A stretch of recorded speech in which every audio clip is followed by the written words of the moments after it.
Hello dear friends, मैं अंबर आपका अंबर में इस चैनल पे आपको स्वागत करता हूं। तो आज मैं आपको क्वेश्चन ऑफ द डे में प्रॉफिट और लॉस का बहुत ही प्यारा सा क्वेश्चन मैं आपके सामने लेके आया हूं। तो आप इस क्वेश्चन को सॉल्व करने की कोशिश करिए। मैंने आपको प्रॉफिट और लॉस पढ़ाया है, तो आप इस क्वेश्चन को सॉल्व करने की कोशिश करिए। क्लियर? तो मैंने देखिए क्वेश्चन ऑफ द डे मैं आपको क्यों लेके आता हूँ, क्योंकि आपका जो आप चैप्टर पढ़ रहे हैं उसका आपको रिविजन होता रहे, आप भूलें ना। क्लियर? तो आप जल्दी से वीडियो को रोकिए, इस क्वेश्चन को सॉल्व करने का प्रयास कीजिए। क्लियर? तो चलिए सॉल्व कीजिए। तो देखिए आपका जो आंसर आ रहा होगा, आपका आंसर क्या आया? तो जो देखिए जो आपका आंसर आएगा वो आपका 6.67 आएगा। ये जितने लोगों का आया है उसका आंसर जो है सही है उनका। क्लियर? तो चलिए सॉल्व करते हैं इस क्वेश्चन का, फिर सॉल्व करेंगे हम। तो देखिए आपसे कह रहा है कि आपका अंकित मूल्य है क्रय मूल्य से 50% अधिक अंकित करता है। तो देखिए हमको कुछ दिया तो नहीं है, तो हम मान सकते हैं। तो हमने माना कि हमारा CP जो है, मतलब CP हमारा क्रय मूल्य होता है। क्लियर? तो हम इसको शॉर्टकट में लिखते हैं, CP हमारा 100 है। फिर आपसे कह रहा है जो हमारा CP OMP है वो CP से 50% अधिक है, तो MRP हम मान लें क्या 150, क्योंकि 50% अधिक है। क्लियर हुई बात? फिर आपसे कह रहा है फिर और 20% की छूट देता है। तो देखिए आप जानते हैं हमें छूट किस पे दी जाती है। छूट हमारी जो है दी जाती है SP मतलब MRP पे दी जाती है। क्लियर?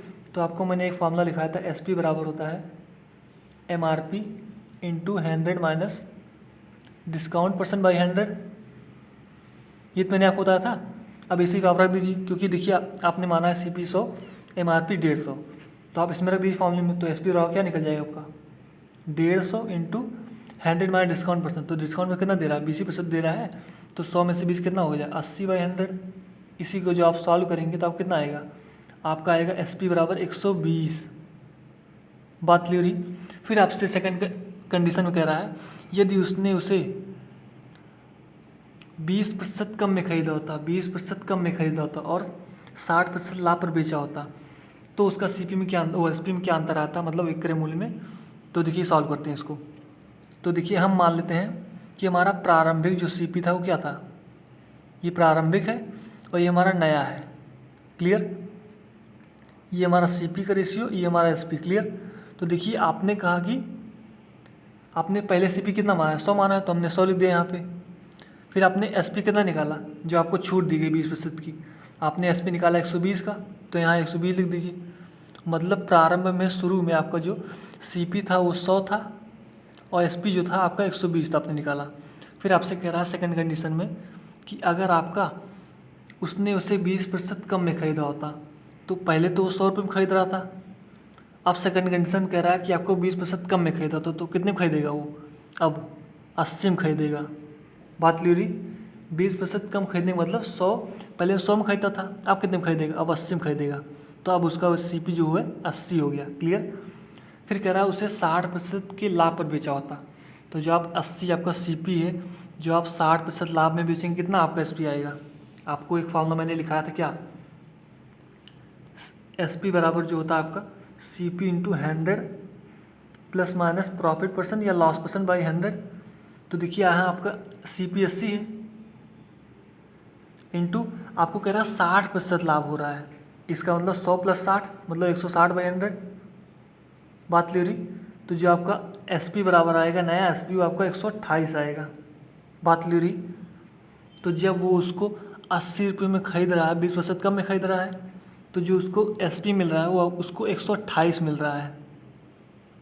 बात क्लियर हुई? अब आपसे क्वेश्चन में क्या पूछ रहा है कि उसके SP में कितने प्रतिशत का अंतर आया है। तो देखिए आप अगर ध्यान से देख पा रहे होंगे, यहाँ SP 120 है, पहले उसका SP 120 था, अब उसका जो नया SP निकला है वो 128 निकला है। तो देखिए अंतर कितने का आया है, 8 ही तो अंतर आया है, पहले 120 था अब 128 हो गया। तो देखिए इसका प्रतिशत अंतर क्या होगा, प्रतिशत अंतर क्या होगा, 8 ही तो अंतर आया है, पहले 120 था अब कितने हो गया 128 का ही तो हो गया। तो अंतर कितने का आया, 8 का अंतर आया। तो जो पहले अंतर है, जो पहले वो संख्या रहती है उसी को हम बटे में लिखते हैं, 120 हो गया इंटू 100। इसी को आप सॉल्व कर लीजिए तो आपका प्रतिशत अंतर निकल जाएगा, ये प्रतिशत अंतर। तो 4 दूनी 8, 4 तीन 12, ये 1 जीरो ये जीरो कटा, तो आपका आया 20/3। तो आप 20/3 लिख सकते हैं 6.66%। इसका मतलब 6.66% किस में आ रहा है, तो ये हमारा प्रतिशत अंतर होगा। तो देखिए कौन सा ऑप्शन मिल रहा है, मैंने आपको बताया बी ऑप्शन मिल रहा है। तो जिनका भी बी ऑप्शन आ रहा था उनका आंसर करेक्ट है। क्लियर? तो आपको आई होप आपको समझ में आ गया होगा। तो आपको वीडियो कैसे लगा? वीडियो अगर पसंद आए तो लाइक से जरूर करिएगा। चैनल पर अगर हमारे नए हैं तो आप चैनल को जरूर सब्सक्राइब कर लीजिएगा ताकि हमारी वीडियो आप तक सबसे पहले पहुँचे। तो आप प्रैक्टिस करते रहिएगा सभी क्वेश्चनों की, मैं आपको सभी चैप्टर का क्वेश्चन ऑफ द डे लेके आता रहूँगा। क्लियर? तो अभी के लिए हम इतना रखते हैं, तब तक के लिए अलविदा। Thank you very much.